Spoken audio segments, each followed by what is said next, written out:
Bonjour tout le monde, c'est Monsieur Luzix. Donc dans cette vidéo, nous allons corriger les exercices qui étaient situés à la fin des 4 dernières vidéos. Donc cette vidéo sera consacrée aux équations aux 3 niveaux, à l'analyse de la concavité, de la croissance et des études de fonctions du second degré. Allons-y. Donc, dans le premier exercice, donc on devait résoudre des équations du premier et deuxième niveau. Donc, pour cette équation-ci, 6x carré plus x moins 1, c'est une équation tout à fait usuelle qui est déjà écrite sous forme générale. Et donc, les coefficients a, b et c sont déjà observables. Nous pouvons alors calculer le discriminant afin de trouver les zéros. Donc, on n'oublie pas de bien mettre un signe moins autour des nombres négatifs. Donc, dans ce cas-ci, dans cet exemple-ci, nous avions trouvé 25, il fallait trouver 25, qui était positif. Et donc, cette équation admet deux solutions. Et donc, on utilise la formule habituelle. Donc, en remplaçant ensuite par les valeurs et en simplifiant, et en faisant la distinction entre signe plus et signe moins, eh bien, les deux solutions que l'on devait obtenir étaient moins un demi et un tiers. Pour la deuxième équation, alors là, l'idée c'était de mettre tout dans un et même membre. Donc ici, moi, dans cette correction, j'ai décidé de mettre tout ce qu'il y avait dans le premier membre dans le membre de droite. Donc tout ce qui est dans le membre de gauche, je vais le mettre dans le membre de droite. Ce qui donnait cette équation-ci. Mais remarquant que 4x carré et moins 28x était divisible par 4, moi j'ai pris la liberté de tout diviser par 4 afin d'obtenir l'équation qui est affichée maintenant à l'écran. Donc si vous ne l'avez pas fait, ce n'est pas grave, ok? C'est juste que les coefficients sont un peu plus grands. Donc les valeurs, les paramètres A, B et C sont maintenant observables. On peut alors calculer le delta. Donc, ça donnait b carré moins 4ac, donc moins 7 au carré, moins 4 fois 1 fois 49 quarts. Donc, moins 7 au carré, ça donne 49. Et donc, 4 fois 1, 4, mais les 4, 2, 4 ici se simplifient, afin de nous donner 49 moins 49, qui nous donnait 0. Et donc, l'équation n'admet qu'une seule solution, vu que le delta est nul. Et comment calcule-t-on ce 0? Eh bien, on le calcule grâce à la formule moins b sur 2a. Donc, rappelez-vous, il suffit d'étudier la toute première formule, celle-ci, et vous remplacez le delta par 0. Et qu'est-ce qu'il vous reste? Il vous reste uniquement moins b sur 2a. OK? Maintenant, si vous étudiez en plus cette formule-là, pas de problème. À la limite, pensez que la valeur que vous obtenez ici, si delta est 0, est la même formule que pour le calcul de l'équation de l'axe de symétrie. Donc, en remplaçant par les valeurs de B et de A, eh bien, nous tombons sur 7,5. Troisième équation. Donc là, il fallait un peu plus développer. On avait deux doubles distributivités à appliquer ici, aussi bien dans le membre de gauche que dans le membre de droite. On effectue la double distributivité, ce qui nous donne donc 2x fois x de x carré, moins 2x, plus 3x, moins 3. Dans le membre de droite, 4x, moins 5, moins 4x carré, plus 5x. Et maintenant, on se retrouve comme dans le cas de l'équation précédente, on met tout dans un et seul membre. Donc moi, j'ai décidé de tout transférer dans le membre de gauche afin d'obtenir cette équation-ci. Mais remarquons que cette fois-ci, cette équation peut être simplifiée. Tous les coefficients peuvent être divisés par 2. Et donc cette équation-ci, vu qu'on effectue une égalité à 0, eh bien, en divisant les deux membres par 0, on obtient 3x carré moins 4x plus 1 égale 0. Donc de nouveau, les coefficients A, B, C sont observables. Nous pouvons calculer le delta. On fait bien attention, on signe négatif, bien mettre des petites parenthèses, on remplace.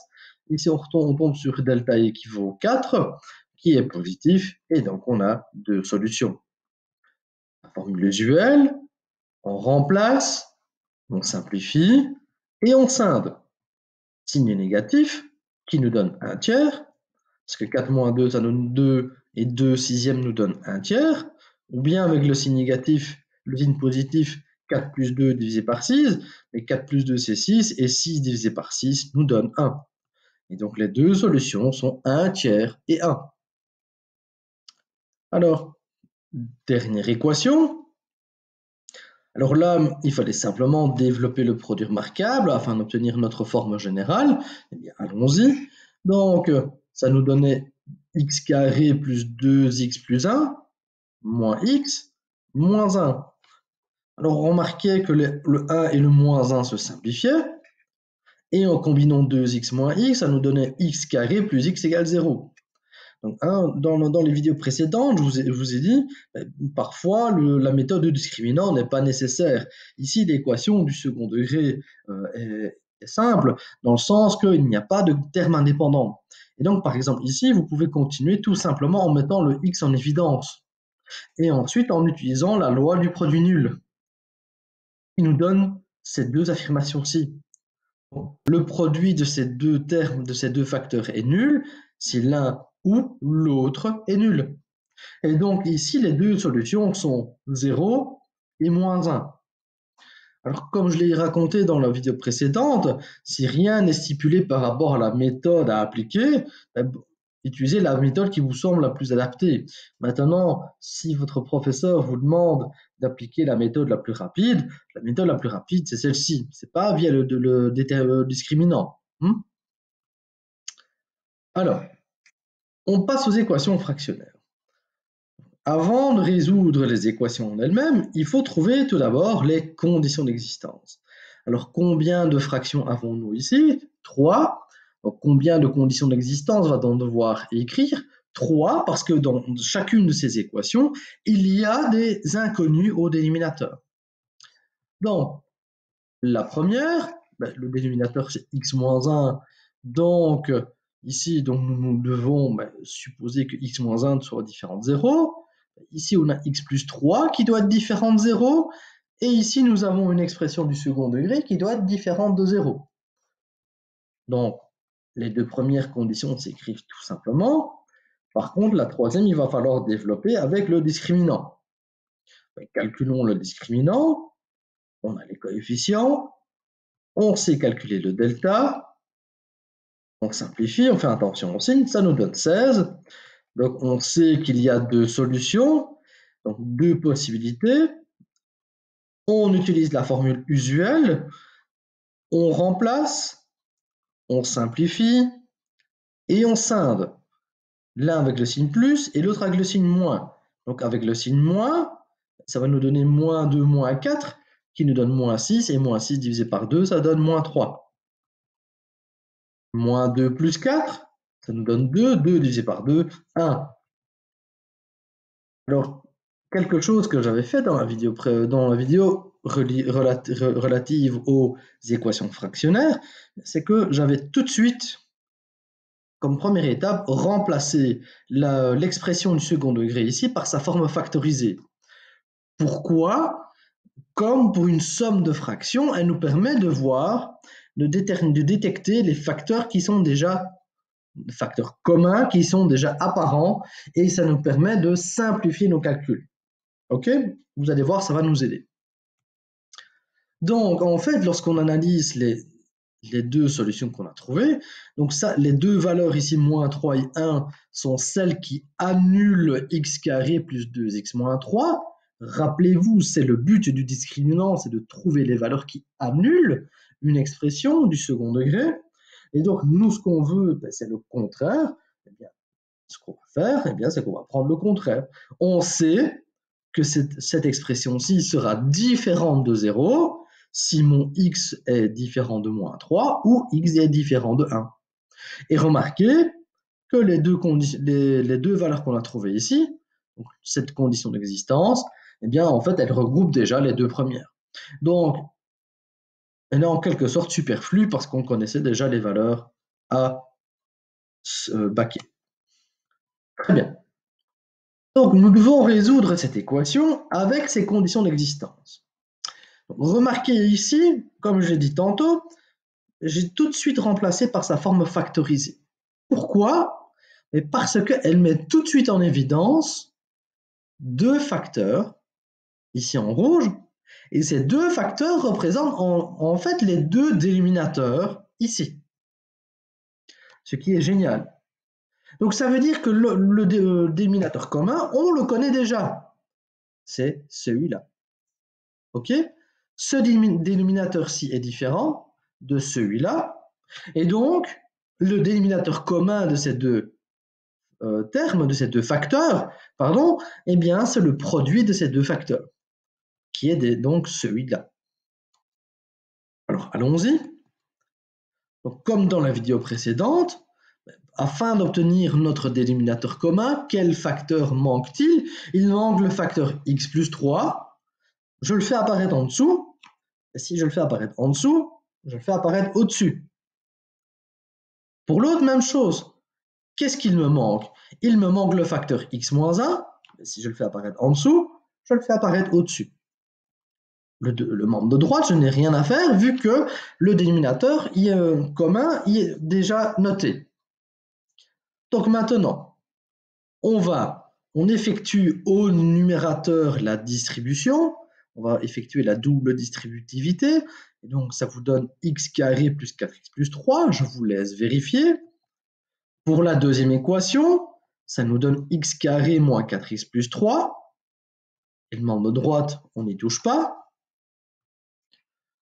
On a deux fractions ayant le même dénominateur, donc on peut tout mettre sur la même barre de fraction, mais faites bien attention ici, on a un signe moins. Donc ça veut dire que lorsqu'on va mettre sur la même barre de fraction, le signe de tous les éléments ici, de tous les termes ici, change. C'est pour ça que vous avez moins x carré plus 4x moins 3.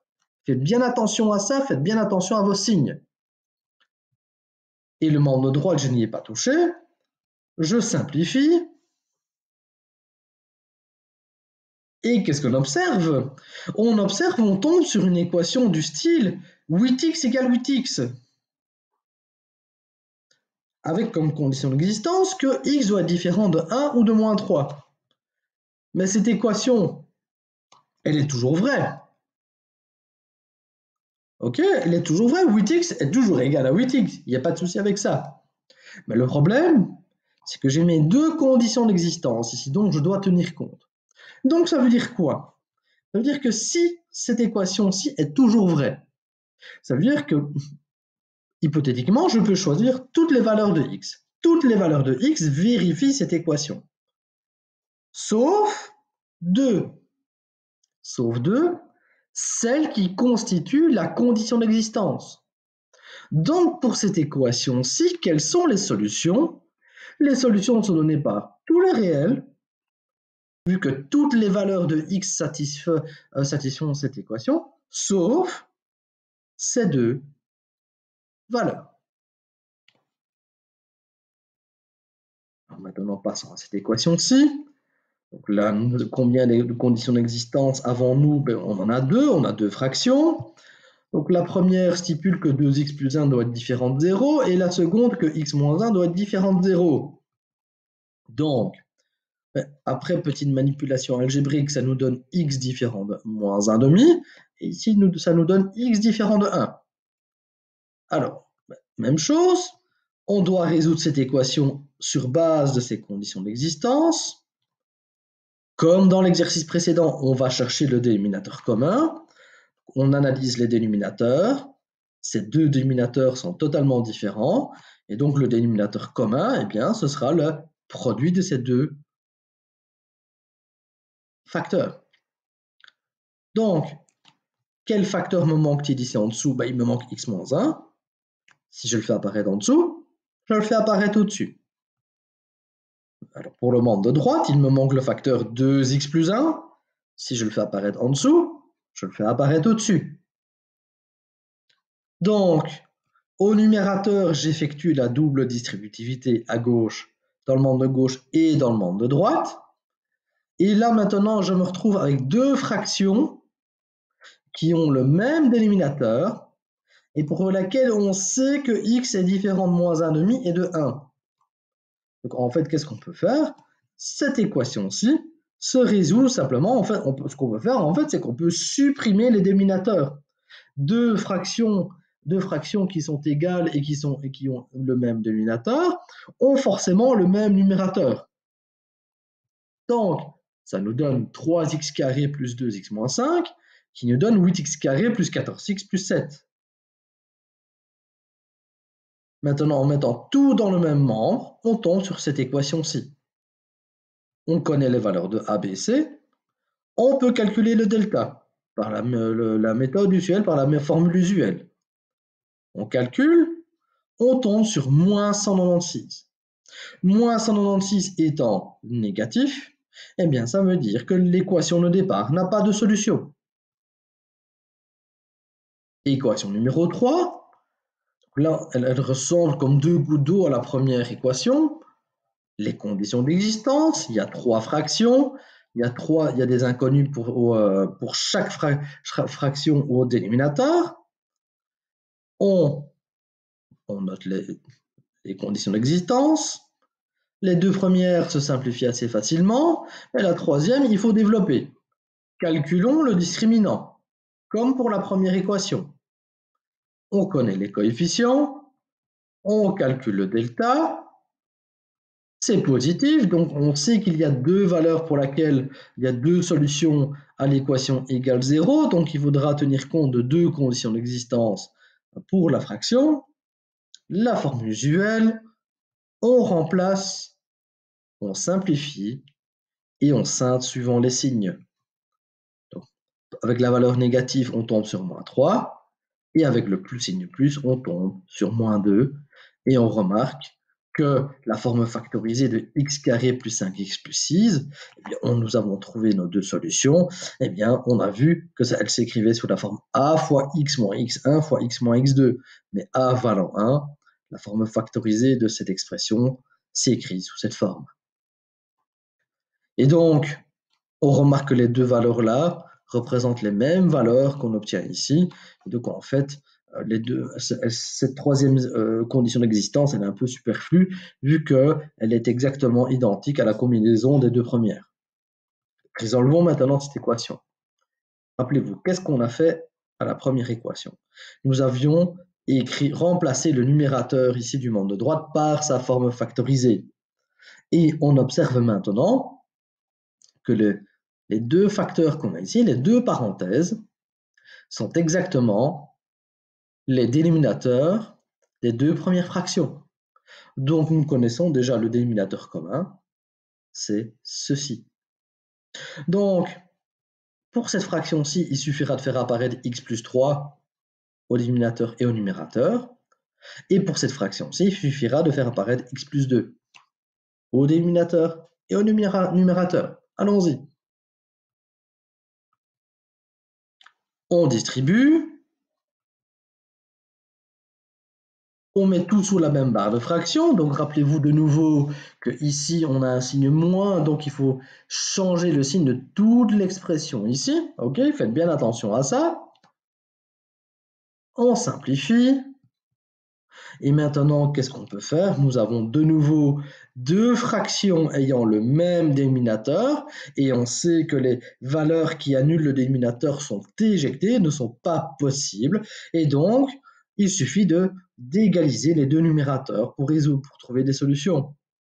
Donc, on remarque qu'on peut simplifier par 5, on tombe ici sur une équation pour laquelle on n'a pas de terme indépendant, et donc cette équation peut être résolue sans discriminant.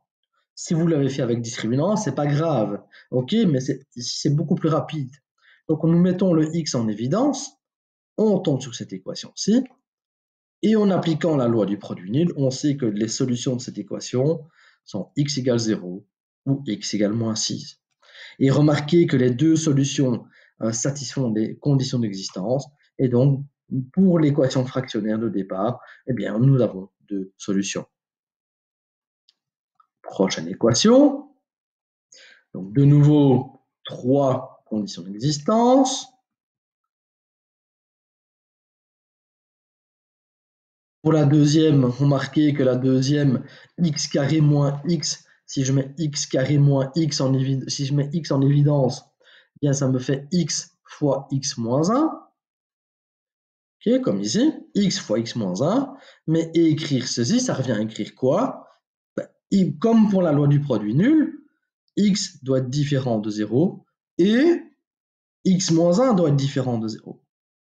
Mais pour que x moins 1 soit différent de 0, il faut que x soit différent de 1. Et donc, en fait, de nouveau, la troisième condition d'existence regroupe les deux premières. Eh bien, allons-y, résolvons l'équation.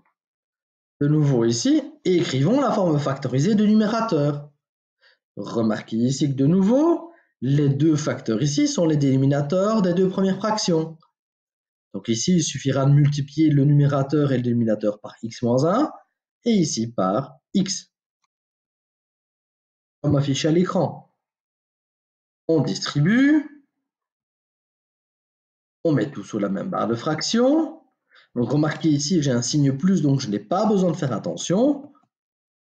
Et donc de nouveau, j'ai deux numérateurs, j'ai deux fractions avec le même dénominateur et je sais que les valeurs qui annulent le dénominateur sont éjectées. Donc ça veut dire qu'il suffit d'égaliser les numérateurs pour trouver les solutions. On simplifie la fraction, enfin l'expression, pardon. On remarque que j'ai du 2x de chaque côté, donc ça se supprime. Et si je fais passer le 1 de l'autre côté, ça me donne 4x carré plus 1.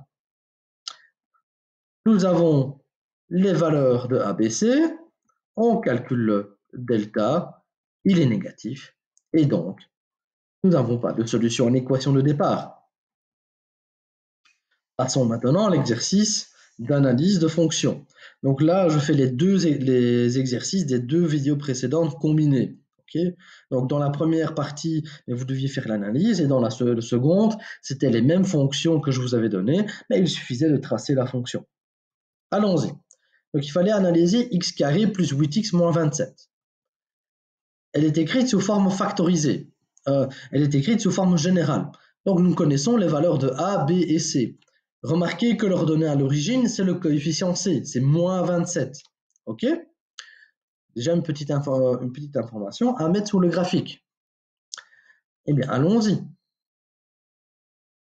Les coefficients valent 1, 8 et moins 27. On calcule le delta par la méthode usuelle. On tombait sur 172, qui est positif. Et donc, nous avons 2 zéros pour la fonction. Donc, on applique la formule usuelle. Alors, racine carrée de 172, c'est la même chose que 2 racines carrées de 43. Pourquoi? Parce que 172, c'est 4 fois 43. Et la racine carrée de 4 fois 43, c'est la racine carrée de 4 fois la racine carrée de 43. Mais la racine carrée de 4, c'est 2. Donc remarquez ici, je peux simplifier un tout petit peu. Je peux diviser par 2, ici le 2, le 8 et le 2. Et ça me donne moins 4 plus ou moins racine carrée de 43. Donc la première solution, celle avec le signe négatif, ça nous donne approximativement moins 10,55. La seconde, avec le signe positif, ça nous donne plus ou moins 2,55. Et donc la forme factorisée, on la connaît, on peut l'écrire maintenant vu qu'on a nos deux solutions. Analysons la concavité, recherchons le sommet, sa nature, l'axe de symétrie et analysons la croissance ainsi que le tableau de signes. Alors ici, notre A est positif. Donc qu'est-ce que ça voulait dire? A positif, ça veut dire que votre parabole fait un sourire. Ok, sa concavité est tournée vers le haut. Et donc, si sa concavité est tournée vers le haut, on sait que le sommet sera un minimum. Calculons alpha et bêta pour trouver l'équation de l'axe de symétrie et les coordonnées du sommet. Donc alpha, c'est toujours la même formule, moins b sur 2a. On remplace par les valeurs et on tombe sur moins 4. Bêta, c'est moins delta sur 4a. On remplace les valeurs par les valeurs. On simplifie et on tombe sur moins 43.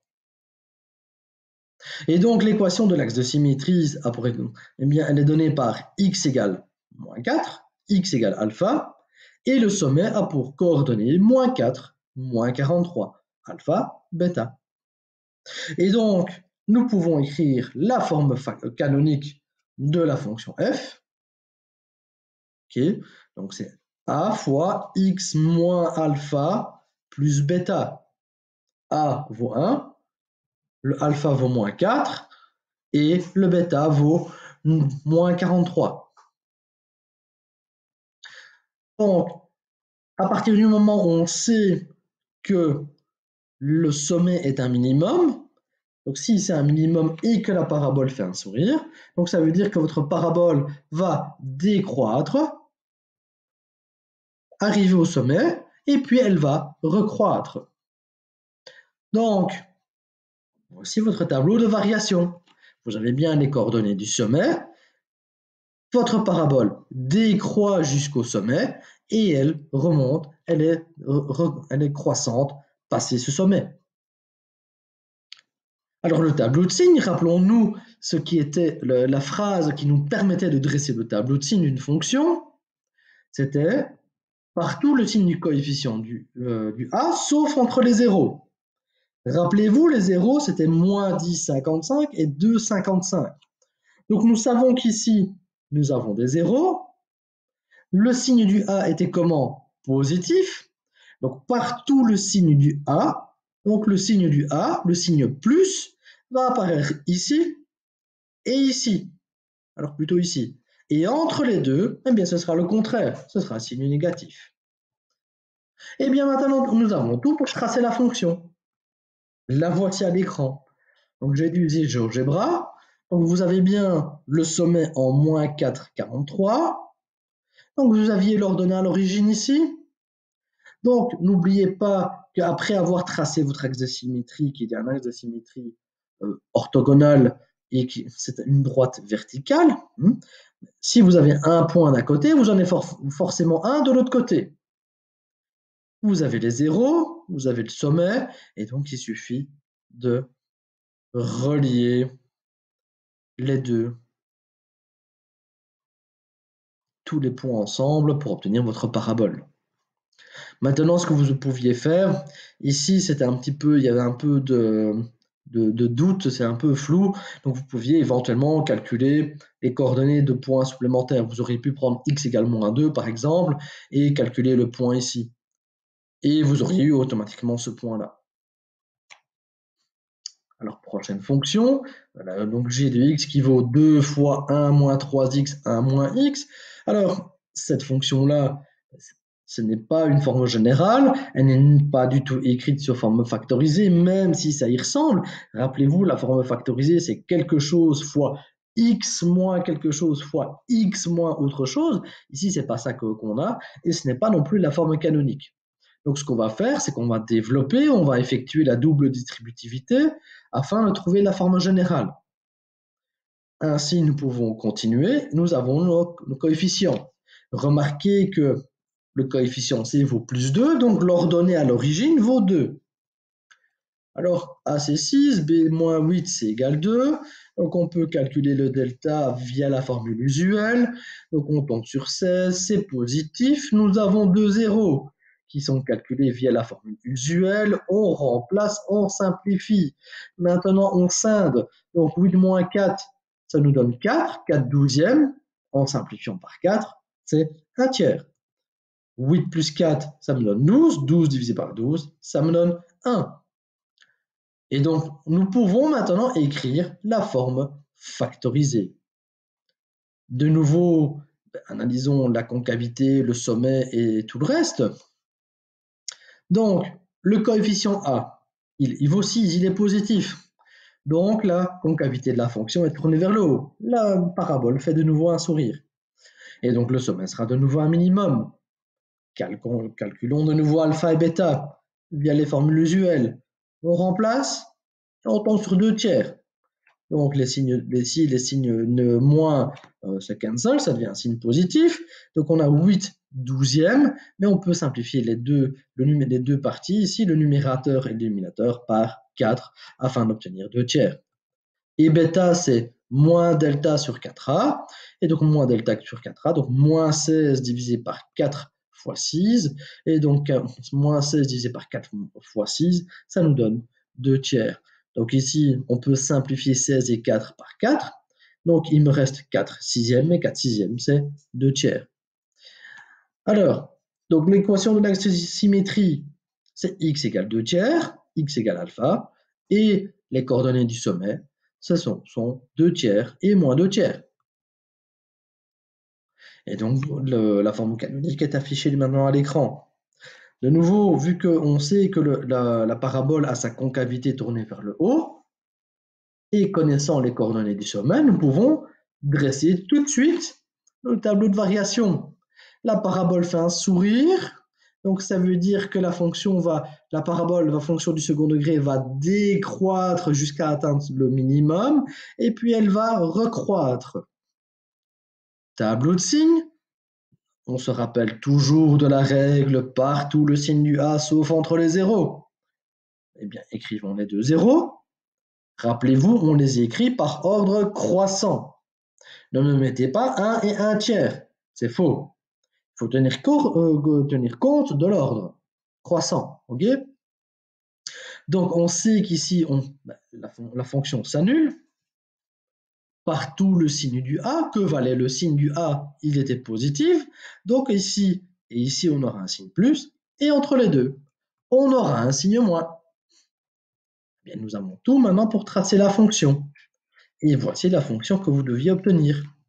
Donc, on observe bien le sommet en 2 tiers moins 2 tiers, 2 tiers moins 2 tiers. Donc faites bien attention aux échelles. Donc vous avez bien l'ordonnée à l'origine ici. Le point qui est obtenu par symétrie orthogonale. Donc vous avez bien vos deux zéros. Alors ici, on avait une assez bonne précision. On avait des points qui étaient pas trop éloignés et pas trop proches non plus. Et donc, on n'avait pas forcément besoin de calculer des points supplémentaires. Alors, analysons maintenant la fonction h de x, qui était écrite sous forme canonique. Donc, si elle est écrite sous forme canonique, il y a déjà certaines informations à disposition. Et nous savons que le coefficient a, c'est moins 3. La valeur du alpha, c'est 4. Et la valeur du bêta, c'est 7. Rappelez-vous, c'est la forme canonique que nous avons ici. Donc, ce que nous connaissons déjà d'office, c'est l'équation de l'axe de symétrie qui est donnée par x égale 4. Et nous avons déjà les coordonnées du sommet. Alors ici, on sait déjà que A est négatif. Donc, si A est négatif, on sait que la concavité de la parabole est tournée vers le bas. Votre parabole va faire la tête, et va être triste. Et on sait aussi que le sommet sera le maximum de votre fonction. Alors, calculons maintenant la forme générale. Eh bien, pour trouver la forme générale, on va développer le produit remarquable et combiner ensuite. Donc, développons. X carré moins 8x plus 16, c'est le produit remarquable. On multiplie par moins 3 et on rajoute 7, ce qui vous donnait cette expression-ci. Donc, moins 3 fois 16, ça nous donnait moins 48, et moins 48 plus 7, ça nous donnait moins 41. Eh bien, calculons maintenant les zéros et la forme factorisée. Nous connaissons les coefficients, on remplace, on calcule, on tombait sur 84, et donc c'est positif, on sait qu'il y a deux zéros. Donc, on applique la formule, on remplace, et on simplifie. Donc, remarquez ici que racine carrée de 84, c'est 2 racines de 21. Pourquoi? Mais parce que 84, c'est 4 fois 21. Donc, la racine carrée de 84, c'est la racine carrée de 4 fois la racine carrée de 21. Mais la racine carrée de 4, c'est 2. Et donc, on scinde avec les signes moins et signe plus. Donc, ici, j'ai cette égalité ici. Alors, remarquez ici que je peux tout simplifier par moins 2. Donc, moins 24 divisé par moins 2, ça nous donne moins 12. Donc, ici, ça nous donnera plus racine carrée de 21. Et ici, ça nous donnera 3. Et donc, cette simplification-ci nous donnera 5,52, donc 5,52. Maintenant, vous pouvez le calculer à la calculatrice, hein, c'est pas de problème.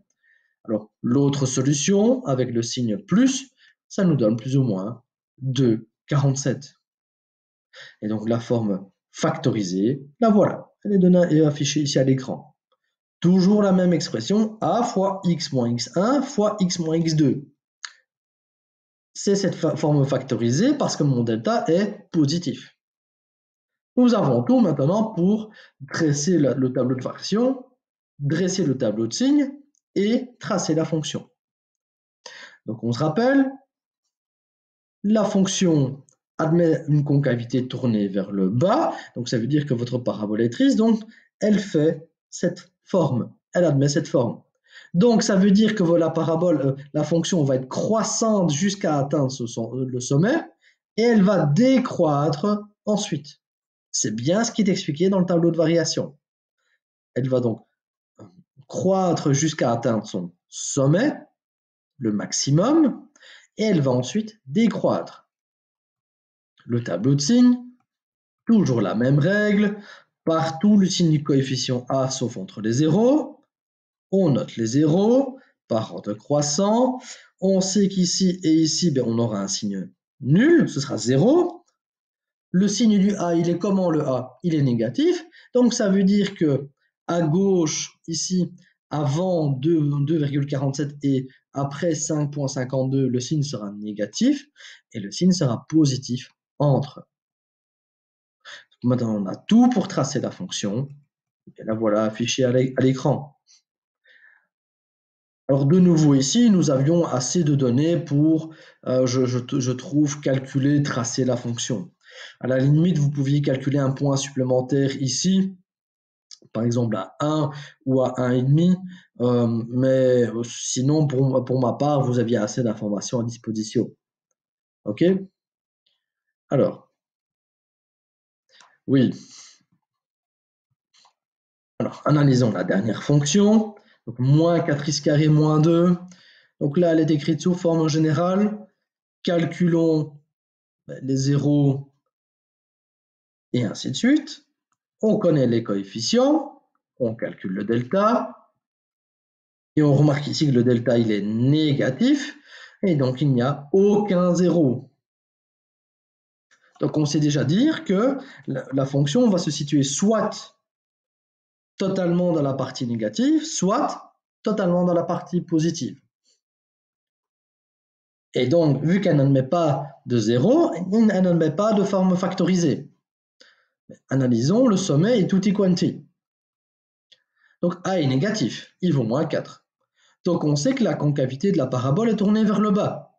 Votre parabole va faire la tête. Et donc, le sommet est un maximum. Calculons les coordonnées du sommet et l'équation de l'axe de symétrie. Alpha, c'est moins B sur 2A. On remplace près les valeurs. Et ici, alpha vaut 0. Donc, ça veut dire que votre axe Y, c'est votre axe Y qui va jouer le rôle d'axe de symétrie. Elle a bien pour équation x égale 0. Votre bêta, ça va donner moins 32, moins de moins 32 divisé par 4 fois A, donc 4 fois moins 4. On a 3 signes moins, donc le signe ici sera négatif. Et donc, 4 fois 4, c'est 16, 32 divisé par 16, 2. Donc, bêta vaut moins 2. Donc, comme on vient de le dire, l'équation de l'axe de symétrie, c'est votre axe Y. Et le sommet va se situer en 0, moins 2. Alors, remarquez aussi que 0, moins 2 représente aussi l'ordonnée à l'origine. Donc, en fait, ici, vous avez un cas particulier. C'est une parabole qui a pour sommet donc 0, moins 2.